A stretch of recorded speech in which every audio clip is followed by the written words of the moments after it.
हमने कल के लेक्चर में देखा था इम्प्लिसिट कर्सर, और इम्प्लिसिट कर्सर में हमने देखा था कि हमने बिगिन के अंदर सिलेक्ट स्टेटमेंट का भी हमने यूज किया था।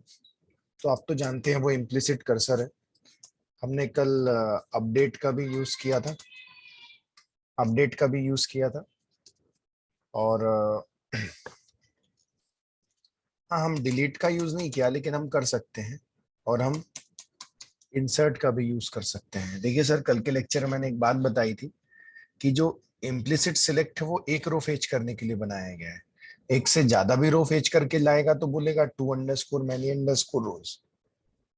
एक भी फेच करके नहीं लाएगा तो बोलेगा no underscore data underscore found.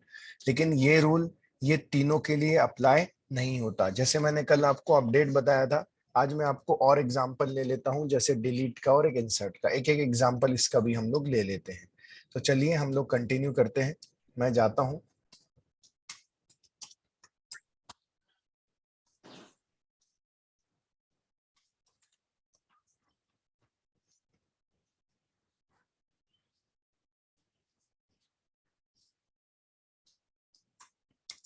Select empno, ename, job, cell from em। इस तरह से मैं ले लेता हूँ, या मैं एक और कॉलम ले लेता हूँ DEPTN।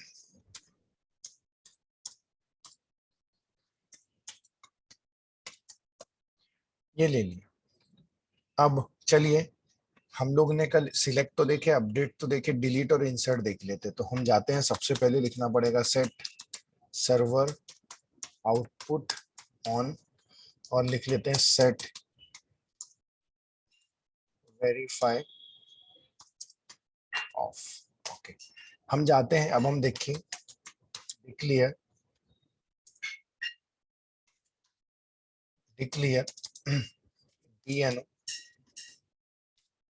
डीएनओ, इसका टाइप मैं बोल लेता हूँ नंबर 4 ले लेता हूँ, या नंबर 2 ले लेता हूँ, और मैं बोल लेता हूँ बिगिन, और DNO colon equals to m% of. अब मैंने कल भी बताया था, लेफ्ट हैंड साइड में वही वेरिएबल लेना है जो आपको यहाँ डिक्लेयर किया है। राइट हैंड साइड में आप कुछ भी ले सकते हो। मैं भले डीएनओ ले रहा हूँ, लेकिन कुछ भी इसलिए बता रहा हूँ क्योंकि कल को चल के किसी बुक में, किसी नोट्स में राइट हैंड साइड में कुछ अलग मिला तो आपको डाउट नहीं होना चाहिए। चलता है, राइट हैंड साइड का वेरिएबल चलता है, लेकिन लेफ्ट हैंड साइड में जो वेरिएबल डिक्लेयर किया है वही चलेगा। अब मैं जाता हूँ, और मैंने कल अपडेट पढ़ा दिया था। अब मैं बात करता हूँ डिलीट की। Delete from emp where deptno is equals to dn। तो क्या होगा, डिलीट करेगा emp टेबल से कौन डिपार्टमेंट नंबर, कौन सा वाला, जो आपने इनपुट दिया। अगर आपने इनपुट 10 दिया है तो 10 वाले डिलीट हो जाएंगे। 10 वाले कितने हैं यहाँ, तो 3 और एक मिला के 4, कितने दिख रहे हैं 4। तो मैं जाता हूँ, मैं इंटर करता हूँ, और उसके बाद मैंने कल आपको बताया था dbms underscore output dot put underscore line. हम बोल सकते हैं rows deleted SQL percent row count, तो क्या होगा, रोज डिलीटेड हो जाएगा, और क्या बोलेगा, एसक्यूएल परसेंट रो काउंट हो जाएगा। तो इनडायरेक्टली, सॉरी यहाँ स्पेलिंग गलत हो गई। dbms underscore output dot put underscore line rows deleted SQL percent row count. आप तो जानते हैं कितनी रोज पर प्रोसेस हुई, इस केस में डिलीशन हो रहा है, तो जितनी रो डिलीट होगी वो यहाँ पे आ जाएगा।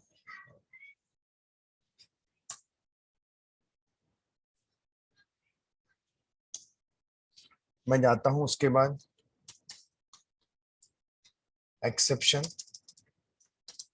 When value underscore error, sorry value underscore error तो आएगा नहीं, when too underscore many underscore rows, then dbms underscore output dot put underscore line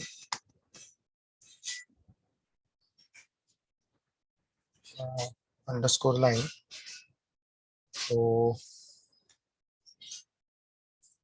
हम बोल सकते हैं more than one rows are deleted, ऐसा कुछ तो भी मैसेज ले सकता हूँ। और when no underscore data underscore found, then dbms underscore output dot put underscore line no rows are deleted। Sir वैसे मैं आपको बता दूं, आप तो जानते हैं सर, ये जो रूल अप्लाई होता है सिर्फ सिलेक्ट के लिए अप्लाई होता है कि एक से ज्यादा रो फेच करके लाया है तो too underscore many underscore rows, एक भी नहीं लाया तो no underscore data underscore found. But this is not applicable for update delete और इंसर्ट। मतलब एक से ज्यादा रो अपडेट हो गई डिलीट हो गई तो भी कोई प्रॉब्लम नहीं है, इंसर्ट हो गई अपडेट हो गई तो भी कोई प्रॉब्लम नहीं है। अभी फिलहाल मैं डालता हूँ डिपार्टमेंट नंबर 10। अब आप जरा गौर से देखोगे तो कितनी रो डिलीट होने वाली, 3 और 1 मिला के 4। लेकिन देखो अगर एक से ज्यादा रो प्रोसेस होती है तो ये आना चाहिए, लेकिन ये नहीं आएगा सर, ये नहीं आएगा, ये बाकायदा कोई एक्सेप्शन नहीं आएगा और वो रोज क्या कर देगा, डिलीट कर देगा। देखो रोज डिलीटेड 4 बता रहा है, रोज डिलीटेड 4। इवन सर अगर आपने 60 दे दिए, 60 नाम की रो तो है ही नहीं, तो रोज डिलीटेड 0। तो सर उसने किस तरह से बता दिया, 0 बता दिया क्योंकि रो है नहीं। लेकिन कोई एक्सेप्शन रेज किया क्या, नहीं, उसने कोई एक्सेप्शन रेज नहीं किया। अगर आप देखोगे आप बोलोगे select empno comma E name comma job comma sal comma deptno from emp, मैं लिखता हूँ और इंटर करता हूँ तो आप देखिए आपको 10 वाली रोज ही नहीं मिलेगी सर, आपको 10 वाली रोज ही नहीं मिलेगी क्योंकि रोज क्या हो चुकी है, डिलीट हो चुकी है सर। अब मैं जाता हूँ और बोल देता हूँ रोल बैक। रोल बैक मतलब मेरा डेटा वापस आ जाएगा। देखो ये मेरी पूरी रोज वापस आ गई। तो सर डिलीट सर में आप, हाँ यस, स्क्रीन बड़ी करो, हाँ, हाँ ब्लैक वाली screen बड़ी, कंसोल विंडो को बड़ा। अच्छा अच्छा ओके, कंसेप्ट समझ में आया आपको डिलीट के केस में। तो हमने यस रोज सर। रोज डिलीट हुई, दैट्स इट। अब देखो मैं जाता हूँ, मैं फिर से एक प्रोग्राम लेता हूँ, मैं बोलता हूँ डिक्लेयर डिक्लेयर, मैं जाता हूँ बोलता हूँ ई एन ओ बोल देता हूँ नंबर 4 ले लेता हूँ ई और मैं ले लेता हूँ name char two 20 empno e name,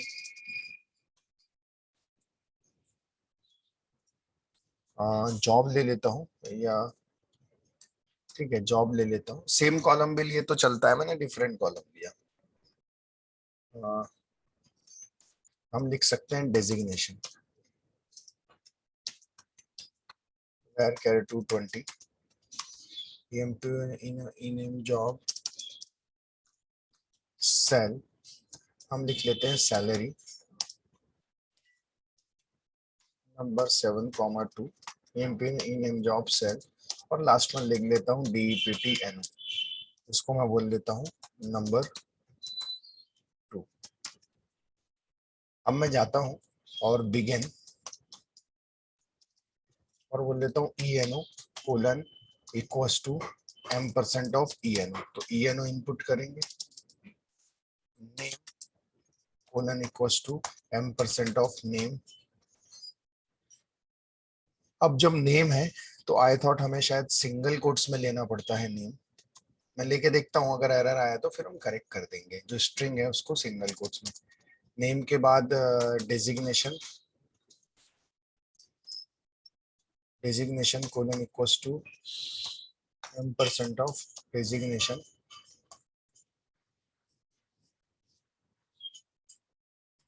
उसके बाद salary colon equals to M% of salary,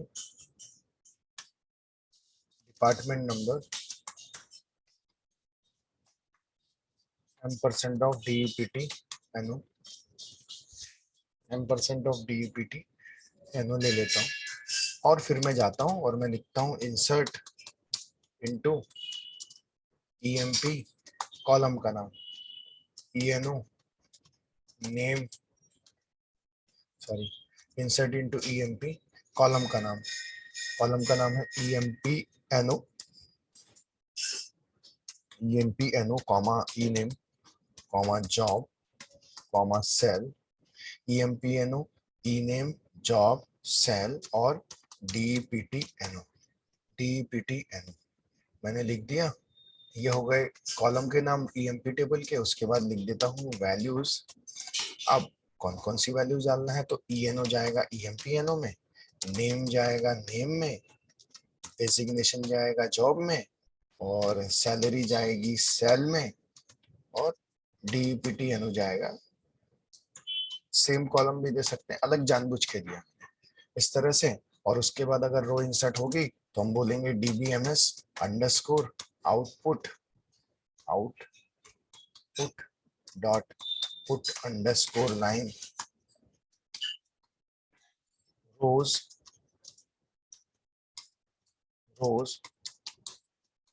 inserted SQL percent row count, SQL percent row count. उसके बाद एक्सेप्शन बोलेंगे when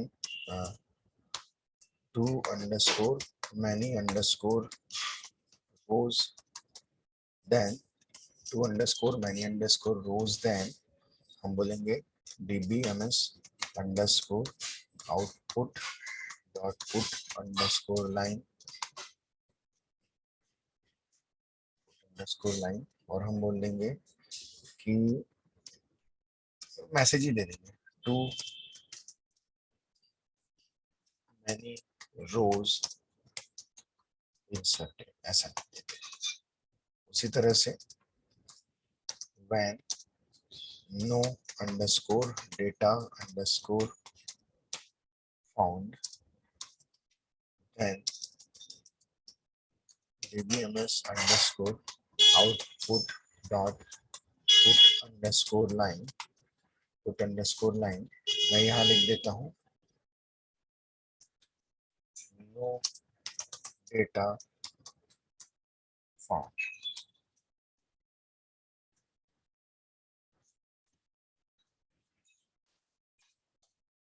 मैं देता हूँ EN।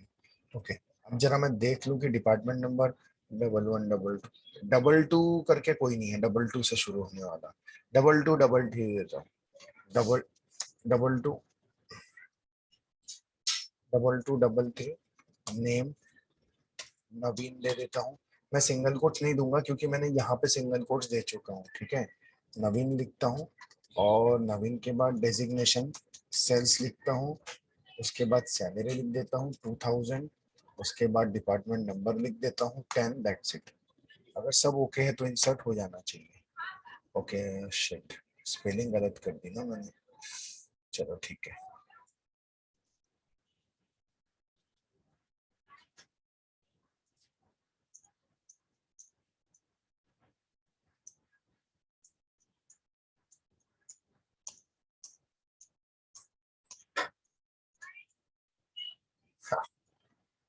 सॉरी, काफी जल्दी में थे।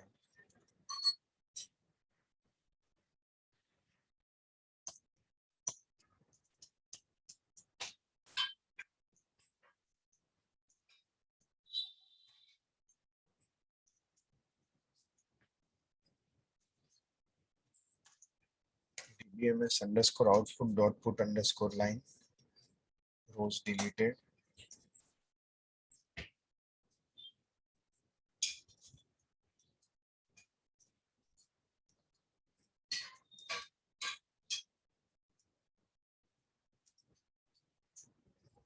एक्सेप्शन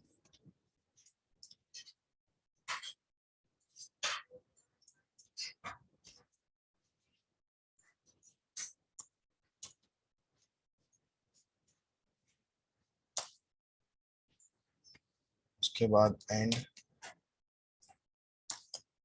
EMP 2233 नेम नवीन कर देते हैं, डेजिग्नेशन मार्केटिंग या job,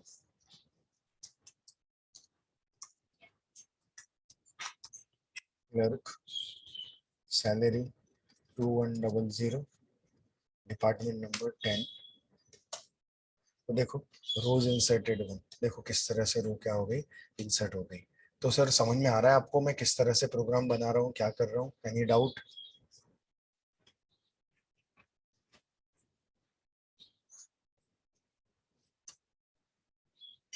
M I audible? Yes sir. Okay. तो देखो मैंने, अगर आप गौर से देखोगे ना, तो मैंने इम्प्लिसिट कर्सर का अपडेट भी बता दिया, डिलीट भी बता दिया और इंसर्ट भी बता दिया और सिलेक्ट भी बता दिया। अब सर मैं कुछ ऐसे प्रोग्राम ले रहा हूँ, कुछ ऐसे प्रोग्राम ले रहा हूँ जो जो इंडस्ट्री पॉइंट ऑफ व्यू तो इंपॉर्टेंट नहीं है, लेकिन may be, I am not sure, लेकिन मे बी कभी छोटे मोटे इंटरव्यू में ऐसा कुछ तो भी पूछ ले, एक गरीब से इंटरव्यू में आपसे पूछ ले वो चीजें, तो आपको पता होना चाहिए थोड़ा सा वो चीजें। मैंने इस लेवल के प्रोग्राम बताया हूं कि वो बहुत सिंपल है, लेकिन हाँ फिर भी मुझे पढ़ाना जरूरी है मेरे लिए। अब देखिए उसके लिए सबसे पहले मुझे आपको बताना पड़ेगा if statement. If statement Oracle में एसक्यूएल PL/SQL में कैसे काम करती है, इसमें लिखा जाता है इफ कंडीशन। इफ कंडीशन होता है और उसके बाद लिखा जाता है देन, और उसके बाद जो भी लॉजिक होता है वो इस तरह से लिखा जाता है, और उसके बाद लिखा जाता है एंड इफ। उसके बाद क्या लिखा जाता है? एंड इफ होता है। ओके। तो मुझे ऐसा लगता है कि अभी कर्सर चल रहा है, तो कर्सर के बाद ही मैं आपको ये चीजें लेता हूँ, इफ स्टेटमेंट वगैरह। तो कर्सर पहले मैं खत्म कर दूं, क्योंकि मैंने अभी आपको इम्प्लिसिट कर्सर बताया है, मैंने अभी आपको एक्सप्लिसिट कर्सर नहीं बताया। लेकिन हाँ मैंने आपको इंट्रोडक्शन में ये जरूर बोला था, मैंने आपको ये जरूर बताया था कि जो एक्सप्लिसिट कर्सर है, जो एक्सप्लिसिट कर्सर है वो पहले डिक्लेरेशन सेक्शन में डिक्लेयर किया जाएगा। बिगिन सेक्शन में क्या बोलते हैं, सबसे पहले डिक्लेरेशन सेक्शन में वो डिक्लेयर होगा एक्सप्लिसिट कर्सर, फिर बिगिन ओपन करेंगे कर्सर को, पहले कर्सर को डिक्लेयर करेंगे, फिर कर्सर को ओपन करेंगे, ओपन के बाद फेच करेंगे और फेच करके कर्सर को क्या करेंगे, क्लोज करेंगे। तो चलिए हम एक काम करते हैं, इसका एक प्रोग्राम लेते हैं। सबसे पहले हम जाते हैं, पहले मैं तो देख लूं कि रो क्या क्या कंडीशन है। Select star from, sorry not star, select EMPNO comma E name comma job comma sal comma DEPTNO from EMP। ये डेटा आपको दिख रहा है, इस तरह से डेटा आ गया। ये नवीन मैंने अभी इंसर्ट किया, इसलिए आपको एडिशनल रो दिख रही है। मैं इसको रोल बैक कर देता हूँ, रोल बैक हो जाएगा तो आपको ये प्रॉपर डेटा दिखने लगेगा। वो नवीन चला गया। अब आप देखिए मैं जाता हूँ, अब मैं क्या कर रहा हूँ, मेरे पास एक्सप्लिसिट में सिर्फ सिलेक्ट कर सकते हैं। चलो मैं जाता हूँ डिक्लियर, मैं बोल देता हूँ DNO डिक्लियर, और मैं बोल देता हूँ cursor C1 is select star from, या select EMPNO comma E name comma job comma sal comma DEPTNO from EMP। मुझे बताइए सर, जब ये स्टेटमेंट हुई तो क्या सिलेक्ट स्टेटमेंट फायर हो गई या नहीं हुई? इस लाइन पे सिलेक्ट स्टेटमेंट फायर होती है या नहीं होती है? नहीं। नहीं होती है। ये सिलेक्ट स्टेटमेंट सिर्फ किसके नाम से जानी जाती है? C1 के नाम से जानी जाती है। सर क्या C1 नाम देना जरूरी है? बिल्कुल जरूरी नहीं, आपको जो नाम देना है आप दो, ऐसा कुछ भी नहीं कि यही नाम दो। सर क्या हम एक ही कर्सर यूज कर सकते हैं? नहीं, आपकी इच्छा हो आप दो कर्सर भी यूज कर सकते हो, मतलब एक और कर्सर C2 इज अलग क्वेरी लिखना है तो वैसा भी आप कर सकते हो। उसके बाद मैं जाता हूँ बिगिन, बिगिन के बाद मैं लिखता हूँ ओपन C1। आप तो जानते हो सर, जब ओपन C1 होगा तो इस C1 की जगह अब सिलेक्ट स्टेटमेंट फायर होगी। अब आपने कोई फिल्टर नहीं लगाया है तो क्या करेगा, सारी की सारी रो फेच करके लाएगा और पॉइंटर को फर्स्ट रो में ले जाके क्या कर देगा, सेट कर देगा। पॉइंटर को फर्स्ट रो में ले जाके सेट कर देगा। अब हमें एक रो फेच करके लाना है, अगर हमें एक रो फेच करके लाना है तो हमें लिखना पड़ेगा फेच फेच और हमें लिखना पड़ेगा C1। क्या लिखना पड़ेगा हमें? फेच और हमें क्या लिखना पड़ेगा? C1। तो जैसे ही हमने फेच C1 बोलेंगे तो क्या होगा? होगा ये कि भाई, होगा ये कि वो पहली रो जो में पॉइंटर सेट था वो रो फेच करके ले आएगा और पॉइंटर को नेक्स्ट रो में ले जाके क्या कर देगा? सेट कर देगा। तो ऐसे केस में जैसे ही आप फेच C1 बोलते हो, एक रो लाया, एक रो ला लिया, ओके। लेकिन हमें क्या करना पड़ेगा? Fetch C1 into into x. अब भाई जो रो लाएगा उसको कहीं ना कहीं रखना तो पड़ेगा। वो रो हमें अगर डिस्प्ले करना है तो कैसे डिस्प्ले करेंगे? तो हम बोलेंगे जाओ वो रो लेके आओ, एक रो आएगी और एक्स नाम के वेरिएबल में वो कंप्लीट रो, कंप्लीट डेटा वो क्या कर देगा? रख देगा। अब रख दिया। अब रखने के बाद मतलब मुझे बताओ एक्स के पास क्या रहेगा फिर? एक्स के पास क्या रहेगा? एक्स के पास रहेगी कंप्लीट एक रो, किसकी? ईएमपी की। किसकी? ईएमपी की। चलो देखते हैं रहती है कि नहीं रहती है, और अगर नहीं रहेगी तो हम उसके लिए क्या करेंगे मैं बताऊंगा। देखो सर, ये सिलेक्ट स्टेटमेंट C1 के नाम से जानी गई डिक्लेयर में। ओपन C1 में सारी रो फेच करके लाएगा, पॉइंटर को पहली रो में ले जाके क्या कर देगा? सेट कर देगा। जो हमने ऑलरेडी प्रीवियस लेक्चर में हम क्या कर चुके हैं? डिस्कस कर चुके हैं। सारी रो फेच करके लाता है, पॉइंटर को पहली रो में ले जाके सेट कर देता है। फेच C1 इंटू एक्स क्या करेगा? ये जाएगा, ये जो पहली रो में पॉइंटर है ये रो उठा के डाल देगा एक्स में। मतलब एक्स में कितनी रो रहेगी? कंप्लीट एक रो रहेगी। और उसके बाद ये जो एरो वाला पॉइंटर है ये कहाँ चला जाएगा? ये नेक्स्ट रो में चला जाएगा। That's it. और उसके बाद फिर C1 इंटू एक्स बोल देता हूँ। उसके बाद फिर क्या होगा? अब हमें रो अगर डिस्प्ले करनी है तो हम लिख देंगे DBMS underscore output dot put underscore line. और मैं यहाँ पे लिख देता हूँ जो जो चीजें आपको डिस्प्ले करनी है। तो जैसे X dot E M P N O, क्योंकि एक रो उसी के पास है ना, तो X dot E M P N O double pipeline, थोड़ा स्पेस देना है तो स्पेस दे दो। फिर एक्स डॉट जॉब, उसके बाद फिर डबल पाइपलाइन दे दो, थोड़ा स्पेस दे दो सिंगल कोट्स, और ये स्पेस दे दो। E M P N O e name x dot e name लिख देता हूँ। चलो बाद में लिखा, कोई इशू नहीं है। एक सेकेंड, पाइपलाइन खत्म करना पड़ेगा। X dot e name pipeline, उसके बाद एक्स डॉट सेल ले लेता हूँ। जितनी चीजें डिस्प्ले करना है मैं कर सकता हूँ। और एक्स डॉट, क्योंकि एक रो है ना, DPTN, मैं सर वहाँ जाता हूँ। सिंगल इन्वर्टेड कॉमा लगा। सॉरी, एक ही है सर वहाँ पे। अच्छा यहाँ पे ना, ठीक है। EMPNO e name job sal department number, ठीक है, सीक्वेंस मैटर नहीं करता। उसके बाद मुझे कर्सर को क्लोज करना पड़ेगा, तो क्लोज कर्सर का नाम क्या हो जाएगा? C1। उसके बाद एक्सेप्शन कुछ आ सकता है क्या? तो मैं बोलूंगा वैन, ये तो कभी आएगा ही, फिर भी लिख दो to underscore many underscore rows, क्योंकि ये इसके लिए तो बनाया नहीं गया है। Then dbms underscore output dot put underscore line लिख देता हूँ, और बोल देता हूँ टू मैनी रोज। उसी तरह से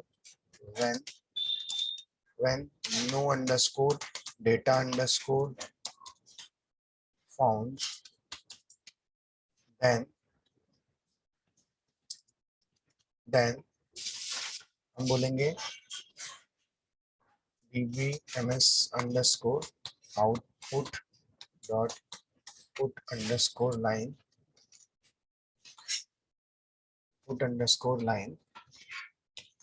no data found and, और उसके बाद, हाँ ठीक है। हो सकता है एक एरर आए, उसके पीछे रीजंस है। इस एक्स को लेके एरर आ सकता है, तो हम डिस्कस करेंगे कि क्यों आ रहा है। मैं एंटर करता हूँ, क्या बोलता है, हाँ देखो x को लेके ही एरर आया।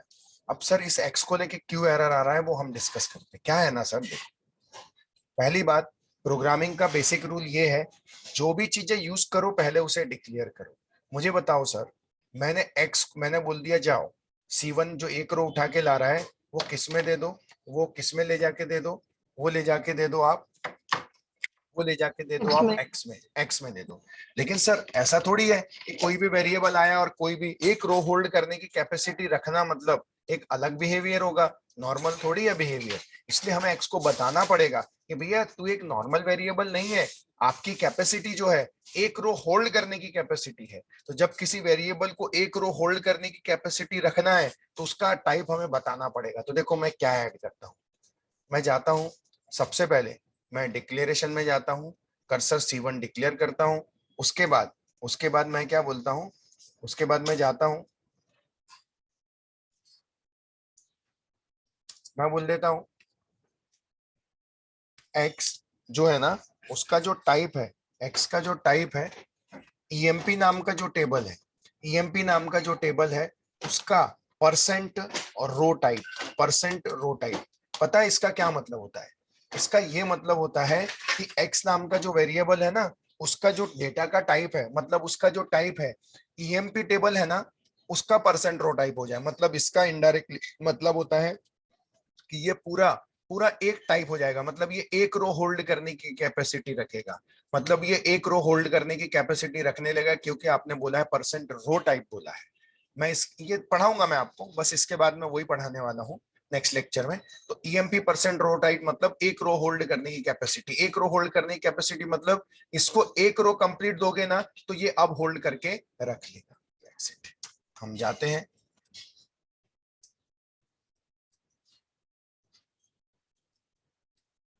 बाकी हम कुछ नहीं करते हैं।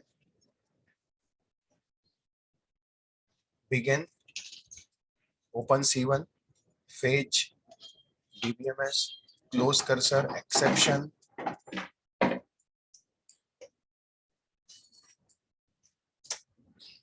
Okay, fetch wrong number of values into the list, fetch C1 into,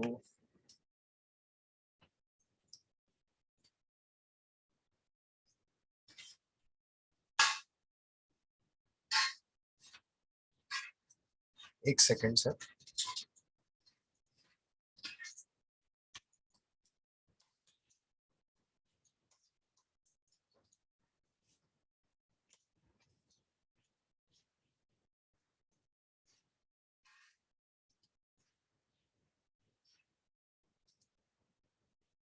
oh sorry,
wrong number of values into the list of fetch statement। मैं आपको इस प्रोग्राम में क्या बताना चाहता था, मैंने जानबूझ के फेच जो है ना वो बिना लूप के यूज किया था। ऑब्वियसली आप जानते हैं सर कई सारी रोज हैं, मैं क्या चाहता था, मैंने आपको ये एक्सप्लेन किया था कि ये क्या करता है, एक रो फेच करके लाता है और पॉइंटर को नेक्स्ट रो में जाके क्या कर देता है, सेट कर देता है। लेकिन जो वो एक रो लाएगा वो उठा के एक्स को दे देगा। तो बस हमने उसको क्या कर दिया था, प्रिंट कर दिया था। तो वो वही ले नहीं रहा है, आई डोंट नो क्यों नहीं ले रहा है, हमें वो देखना पड़ेगा क्यों नहीं ले रहा है, मैं देखता हूँ। लेकिन हाँ, इसी को इसी को हम ऑब्वियस है, फेच को हमेशा हम याद रखना लूप के अंदर ही यूज करेंगे, क्योंकि सर जब ये फेच करके लाता है, जब ये फेच करके लाता है तो ये एक रो भी फेच करके ला सकता है और 4 रो भी फेच करके ला सकता है। हमें नहीं पता कितनी रो फेच करके लाएगा, इसलिए हम इसको किसके अंदर यूज करेंगे, हम इसको हमेशा फॉर ईच लूप मतलब कर्सर फॉर लूप के अंदर में यूज करेंगे। तो देखो इसी प्रोग्राम को कैसे मैं अपडेट करता हूँ, ध्यान दीजिएगा। ये प्रोग्राम को भी मैं करने की कोशिश करूंगा, अगर हुआ तो मैं आपको जरूर बताऊंगा। मैं जानबूझ के चाह रहा था कि सिर्फ, अब देखो ये जो लिखा है ना फेच, ऐसा नहीं लिखूंगा, मैं बोलूंगा for x in C1 loop. इसका क्या मतलब होता है सर, इसका ये मतलब होगा कि अब आपने लूप में लगा दिया है, क्या करेगा ये मैं आपको कल डिटेल में एक्सप्लेन करूंगा कि कर्सर फॉर लूप क्या होता है, ये भी मैं बताऊंगा। कल हम एट्रीब्यूट ही पढ़ने वाले। तो क्या करेगा, एक रो उठाएगा, एक्स को ले जाके देगा, फिर हम जाएंगे एक, और फिर हम जाते हैं और DBMS underscore output dot put underscore line, हम लिख लेते हैं x dot empno pipeline, x dot ename pipeline, x dot dept empno ename dept, तीन ही लेते हैं फिलहाल के लिए। और उसके बाद हम जाते हैं, ये तो ओके है, और उसके बाद हम यहाँ पे लिख देते हैं एंड लूप करके लिख देते हैं, फॉर ईच लूप और एंड लूप लिख देते हैं। और उसके बाद exception,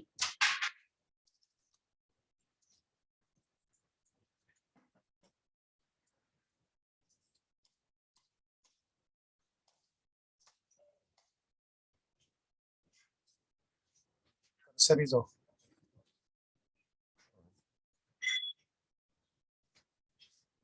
for x is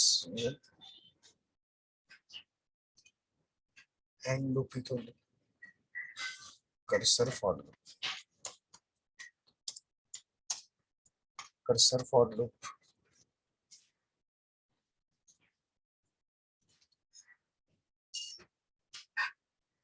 cursor for loop,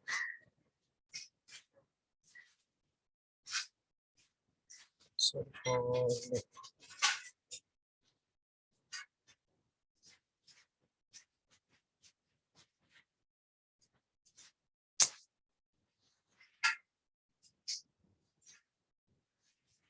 cursor for loop for x in C1।